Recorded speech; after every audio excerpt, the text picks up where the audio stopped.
Halo semuanya, kembali lagi dengan English with me bersama Teacher Taufik. Kali ini kita akan lanjutkan pembahasan kita tentang materi TOEFL ITP, khususnya Long Man Preparation, Structure and Written Expression, Skill 37. Nah, pada skill 37 ini kita bakal ngebahas yang judulnya yaitu Use the correct form of the passive ya. Jadi fokusnya itu pada skill 7 itu bagaimana kita belajar bentuk atau pola kalimat yang benar terhadap kalimat pasif ya. Oke, di sini kalimat pasif fokusnya ya, tapi polanya. Oke, langsung aja kita bahas terkait skill 7 ini tanpa berlama-lama lagi. Kita lihat ke slide berikutnya. Baiklah, di sini kita lihat dulu pola kalimat pasif yang salah yang sering ditemui ya. Nah, di sini ada notes-nya, kita baca dulu. The following are examples of passive error that might appear on the TOEFL test. Jadi, berikut ini tuh adalah contoh-contoh kalimat pasif yang error ya, yang salah. Yang mungkin aja bisa muncul pada TOEFL test. Jadi, pada TOEFL test itu kesalahannya itu bisa macam-macam, termasuk kesalahan dalam membentuk kalimat pasif.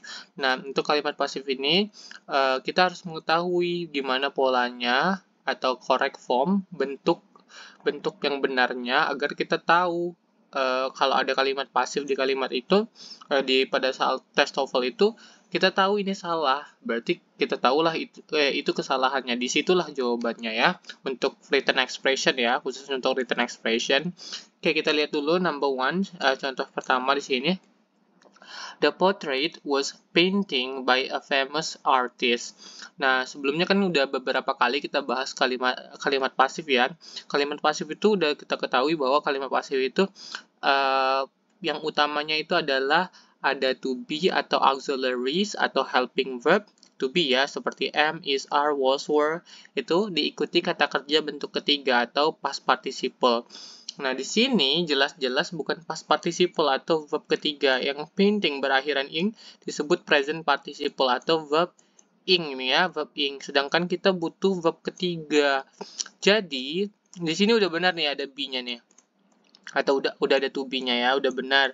Harusnya setelah ini adalah verb ketiga. Jadi ini salah ya. Salah. Dan nggak nyambung kalau artinya.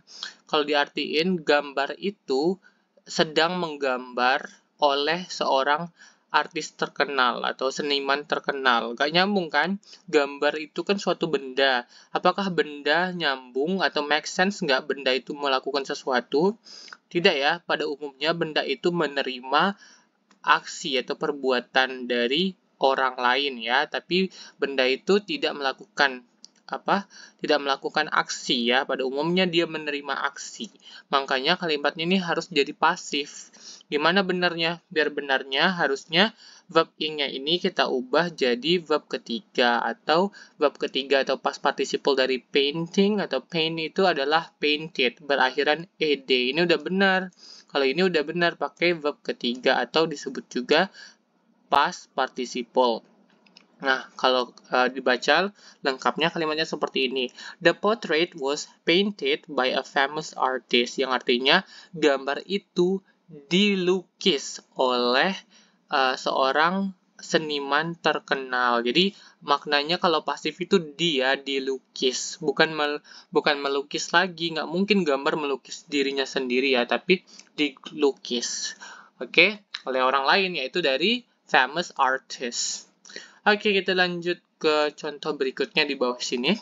The project will finish by team. Jadi ingat, tadi kan udah disebutkan dan udah pernah dibahas sebelumnya pada video-video sebelumnya bahwa kuncinya kalimat pasif itu intinya bentuk polanya itu formnya itu ada be atau disebut juga to be atau disebut juga kata kerja bantu helping verb auxiliaries ya. Dilanjutkan dengan verb ketiga. Ini inti ya, pola utama ya dari kalimat pasif ya. Nah, yang contoh pertama tadi yang the portrait ini verb be-nya udah benar tapi sayangnya tidak pakai verb ketiga atau disebut past participle. Nah, pada contoh berikutnya ini the project ini yang salahnya itu Ini sudah benar, finishnya udah benar, finishnya udah pakai verb ketiga, tapi kesalahannya itu di will. Harusnya will-nya ini ada be-nya atau ada to be-nya. To be untuk will adalah will be, ya. Jadi to be untuk will itu sendiri adalah will be. Harusnya kalimatnya seperti ini. The project will be finished by team, yang artinya project akan diselesaikan oleh tim. Kalau tidak pakai will be, itu artinya seperti ini. Project akan menyelesaikan oleh tim. Nggak nyambung kan? Project itu tidak mungkin menyelesaikan sendiri, tapi diselesaikan oleh orang-orang ya, sama orang. Oke? Karena itu benda. Oke, ingat ya polanya, be diikuti past participle atau verb ketiga. Kita lanjut ke slide berikutnya. Di sini kita sudah lihat ya pola. Sebenarnya udah dibahas tadi pola dari kalimat pasif. Nih ya, the form of the passive. Yang pertama itu ada be, tentunya ada subjek di sini ya, tentunya ada subjek. Tapi yang utamanya itu yang kita perhatikan itu yang membedakan dari kalimat umumnya itu ada be-nya diikuti past participle. Kalau bahasa kita itu verb ketiga ya, orang sering sebutnya verb ketiga. Nah, verb ketiga. Nah, ini ada yang pakai by diikuti objek, by team tadi, by Ali, by Anissa, whatever ya, by siapapun. Ataupun benda juga bisa by apa gitu, by cars, apapun ya.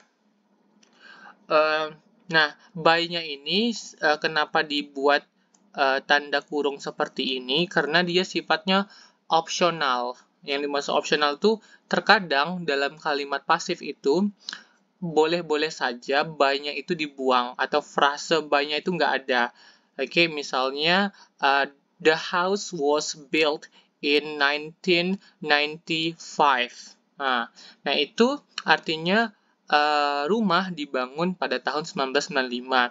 Tapi kita nggak sebut oleh siapa, boleh dibuang ya by-nya. Atau contoh kalimatnya lagi misalnya rice are grown in Asia. Jadi artinya padi atau tanaman beras gitu ya ditanam di Asia. Nah, kita pada kalimat itu tidak menjelaskan by siapa, udah jelas itu oleh petani ya. Nah, by-nya itu artinya boleh ada, boleh tidak. Ketika kita merasa penting untuk menyatakan siapa pelakunya, boleh pakai by. Kalau merasa tidak penting dan tidak spesifik, bisa dibuang. Oke, kita lihat apa aja bentuk be. Sebenarnya bentuk be ini udah pernah kita kenal ya. To be ya, udah pernah dibahas juga pada video-video sebelumnya. Kalau ngikutin dari awal pasti tahu, udah kenal lah sama to be jenis-jenis to be ya. Oke, di present, di kalimat present itu kita punya 3 macam. Ada am, is, dan are. Subjeknya tertentu ya, ada I itu sama am, she sama is, you sama are gitu ya. Itu diingat ya, pelajarin lagi kalau belum tahu. Oke, past, kalau di past, simple past itu kita kenal ada was dan were. Subjek tertentu pakai was, yang lain juga pakai were ya. Tidak semua pakai was, ada juga yang pakai were. Oke, sekarang di perfect. Baik present perfect dan past perfect ya. Itu ada has been, ini present perfect untuk she, he, dan it, atau yang tunggal subjeknya. Have been, ini yang jamak. Kemudian ada had been. Had been ini untuk past perfect ya, had been. Semuanya pakai been untuk to be-nya ya, pakai been ya, ditambahin been untuk perfect. Oke, sekarang modal verb ya. Modal verb itu banyak. Antara lain ini ya, ada can. Kalau to be-nya untuk can be. Semuanya rata-rata kasih be aja. May be. Tapi dipisah maybe yang ini ya. Might be. Should be. Will be. Have to ini modal juga ya, dikasih be. Have to be atau has to be. Artinya harus. Must be. Could be. Ada lagi yang lain sini ya. Pokoknya kalau modal verb itu pada umumnya dia pakai to be, to be-nya itu be itu sendiri ya, be-nya ini ya. Tapi ada modal verb yang pakai been. Kalau dia merujuk pada pas lampau ya. Oke, misalnya should. Nah, kalau lampaunya itu, bentuk lampau should itu bisa aja dia jadi should have. diikuti verb ketiga. Nah, kalau pasifnya jadiin been atau to be-nya adalah been, should have been ya. Oke, nanti kita bahas lagi yang terkait modal verb yang diikutin been, ada juga itu ya. Khusus materinya itu adalah terkait modal verb untuk masa lampau ya, past ya. Yang sedang kita bahas di dalam tabel ini modal verb dalam yang maknanya present dan future. Oke, kalau masa lampau biasanya dikasih have ya. Oke, kita lanjut langsung ke latihan soal saja ya, biar lebih paham. Ini exercise 37. Each of the following sentence has a passive meaning. Jadi setiap kalimatnya ini udah berisi atau memiliki bentuk pasif. Garis bawahi, underline the verbs that should be passive. Indicate if the correct sentences are correct or incorrect. Jadi kalau kalimatnya itu benar kasih C, kalau salah I ya. Oke. Terus jangan lupa di garis bawahin ya, kita garis bawahin kata kerjanya. Oke, kita lihat number 1. The boy had never been stung by a bee. Oke, tadi kan udah kita kenalan ya, ada kalau had itu di kalimat perfect, itu to be-nya apa? Had itu. Perfect itu adalah bukan be ya, tapi had been ya. Ini harusnya jadi bukan be, tapi ditambahin been jadi been. Double A ditambah N ya. Jadi harusnya kalimatnya seperti the boy had never been stung by a bee. Jadi anak laki-laki itu tidak pernah disengat oleh seekor lebah gitu ya. Jadi kenapa been bukan be di sini? Karena ini adalah kalimatnya past perfect. Kalau past perfect tadi untuk to be-nya apa? Had been ya, bukan had be. Oke, jadi kesimpulannya salah ini kalimatnya. Salah karena to be-nya kurang pas ya dengan tenses-nya. Oke, kita lihat number 2. The suits were hung in the closets when they were returned from the cleaners. Oke, di sini ada be. Nah, udah benar nih ada be-nya. Ada be diikutin verb ketiga hung, artinya menggantung ya. Kalau di pasif jadi digantung ya. Oke, when they were written, ini ada be lagi diikuti verb ketiga. Udah benar ya. Tadi kan pola utamanya yang harus diperhatikan yang membedakan kalimat pasif dengan kalimat aktif pada umumnya itu adalah ada to be diikuti verb ketiga. Ini sudah sesuai polanya, be diikuti verb ketiga. Verb ketiganya benar, to be-nya juga udah benar. Oke, sekarang kesimpulannya number 2 is correct. Alright, let's see number 3. Money is lending by the credit union to those who want to buy home. Oke, di sini ada be ya, to be. Be. Nah, sebenarnya secara pola kalimat, secara grammatical, secara grammar, tata bahasa, ini kalimat yang benar. Namun, secara makna, ini nggak nyambung. Kenapa? Coba kita artiin ya. Money adalah uang sedang meminjamkan. Apakah uang itu bisa meminjamkan dirinya sendiri? Tentunya tidak bisa ya, tapi uang itu dipinjamkan. Jadi harusnya kalimat ini bukan kalimat aktif, tapi kalimat pasif. Lending, kalau seperti ini, artinya dia aktif. Harusnya kita ubah jadi verb ketiga ya. Ini, jadi verb ketiganya dari lend itu ada lend, pakai T ya. Akhirnya D-nya diganti T. Lend. Money is lent by the credit union to those who want to buy homes. Yang artinya uang dipinjamkan oleh credit union untuk mereka yang ingin membeli rumah ya. Jadi kalau tadi polanya secara grammatical oke, acceptable, tapi secara makna tidak make sense, nggak nyambung, nggak logis ya. Oke, jadi kesimpulannya kalimatnya ini salah. Incorrect. Kenapa salahnya? Harusnya kalimatnya pasif bukan aktif. Alright, number 4. The record had been chosen by the dancer near the jukebox. Oke, di sini ada had been. Nah, udah benar ya. Ini be-nya untuk perfect pakai had been, udah benar be-nya. Nah, masalahnya ini adalah verb kedua, chose itu verb kedua, verb ketiga dari chose itu adalah chosen, kasih n, ditambahin n, chosen ya. Jadi harusnya kalimatnya seperti ini. The record had been chosen by dancer near the jukebox, bukan chose ya. Oke, verb satunya choose, verb duanya chose, verb ketiganya chosen ya. Yang tepatnya itu chosen karena ini harusnya dalam kalimat pasif. Jadi kesimpulannya number 4 is incorrect. Salah ya. Karena to be-nya yang salah, harusnya verb ketiga.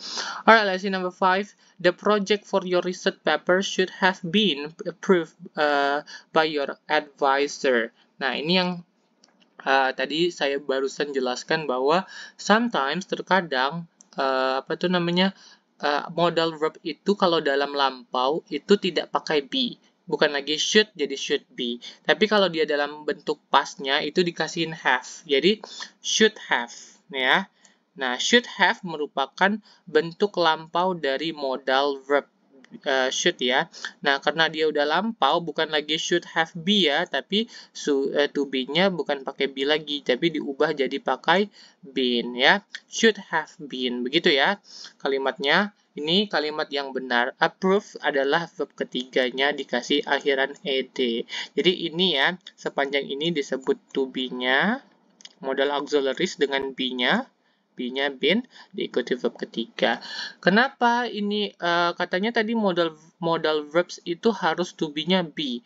Ya, betul. Tapi kalau dia pakai have, ini ada have-nya, berarti modal verb-nya itu bukan bermakna present ataupun future, tapi sudah bermakna past. Kalau bermakna sudah diikuti have, berarti maknanya past, dan to be-nya bukan be lagi, tapi to be-nya been ya.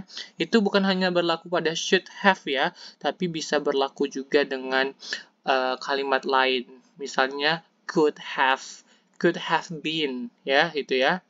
Oke. Must have been gitu juga ya, must juga seperti itu. Oke, kita kesimpulannya number 5 itu correct sentence, kalimatnya benar. Now let's see number 6 to number 10. Alright, let's see number 6 now. That song has been playing over and over again by Steve. Sebenarnya secara grammar ini kalimat 6 itu benar. Secara grammar sudah benar. Namun kalau kita lihat secara makna, ini kalimatnya tidak make sense, tidak logis ya, nggak masuk akal. Kenapa saya bilang seperti itu? Di sini kan song, song itu artinya lagu ya, benda. Kalau kita artiin that song, lagu itu sudah sedang bermain atau memutar berkali-kali lagi. Nggak nyambung kan? Apakah lagu memutarkan dirinya sendiri? Tidak, berarti sebenarnya lagu itu bukan memutarkan diri sendiri, tapi diputar. Oke, jadi kalimatnya ini bukan dalam bentuk aktif. Yang benar adalah kalimat ini harus dalam bentuk pasif. Gimana agar ini bisa jadi kalimat pasif? Oke, nah ini udah benar ya, has been, to be-nya udah benar. B-nya berarti kalau kita ubah ini menjadi kalimat pasif, harusnya ini bukan verb ing, kita ubah jadi verb ketiga verbnya. Jadi play verb ketiga itu apa? Played, pakai akhiran ed ya. Played, kasih ed, bukan verb ing. Oke, jadi kalau diubah seperti ini berarti that song has been played over and over again by Steve, yang artinya lagu itu sudah diputar berkali-kali oleh Steve. Lebih nyambungnya artinya kalau diputar daripada memutar. Lagu itu memutar daripada lagu itu diputar daripada lagu itu memutar. Nggak mungkin lagu itu bisa memutar dirinya sendiri. Let's see number 7. Number 7, oh ya, number 6, jadi kesimpulannya incorrect. Harusnya ini kalimatnya pasif, bukan aktif. Oke, number 7, their utility bills have been increased again and again. Oke, di sini ada have been, udah benar ya, perfect, to be-nya been ya. Nah, diikutin dengan verb ketiga. Berarti ini udah secara polanya benar bahwa ini adalah kalimat pasif ya. Artinya itu tagihan mereka sudah meningkat. terus dan menerus atau meningkat terus dan terus menerus gitu ya. Oke, jadi ini kalimatnya benar. Number 7 is correct. Yeah, number 8, the patient who are too sick to sit up are being assisted by the orderlies. Oke, jadi di sini ada patient who are too sick. Nah, are di sini memang to be, tapi dia tidak mengandung kalimat pasif ya. Di sini menunjukkan kalimat present, simple present menggunakan nominal verb ya, atau menggunakan, karena di sini bukan kata kerja malah kasih be ya. Ini adjective sick-nya. Jadi di mana letak pasifnya? Pasifnya itu di sini. Are being ya. Ini adalah kalimat pasifnya. Ini be diikuti verb ketiga assisted ya. Verb ketiga dari assist. Oke, ini udah benar kalimatnya, dan secara grammar dan secara makna udah benar, yang artinya pasien-pasien itu yang kesulitan yang terlalu sakit untuk berdiri sedang dibantu oleh pegawai gitu ya. Jadi kesimpulannya number 8 ini correct sentence. Number 9, the officers were thoroughly cleaned last evening by the night crew. Okay, the offices were thoroughly cleaned last evening by the night crew. Okay, the offices. Nah, offices berarti kalau offices ini adalah benda ya, kalau officer orang. Offices itu adalah kantor-kantor. Were thoroughly clean. Nah, ini adalah be-nya ya, be-nya. Oke, ini benar. Nah, jangan terkecoh dengan thoroughly ya. Thoroughly ini hanya kalimat tambahan, adverb ya, adverb of manner, menyatakan secara secara teliti. Oke, dibersihkan. Harusnya ini clean-nya bukan verb 1, harusnya ini diubah jadi verb ketiga. Gimana verb ketiga dari clean? Itu cleaned, kasih akhiran ed ya.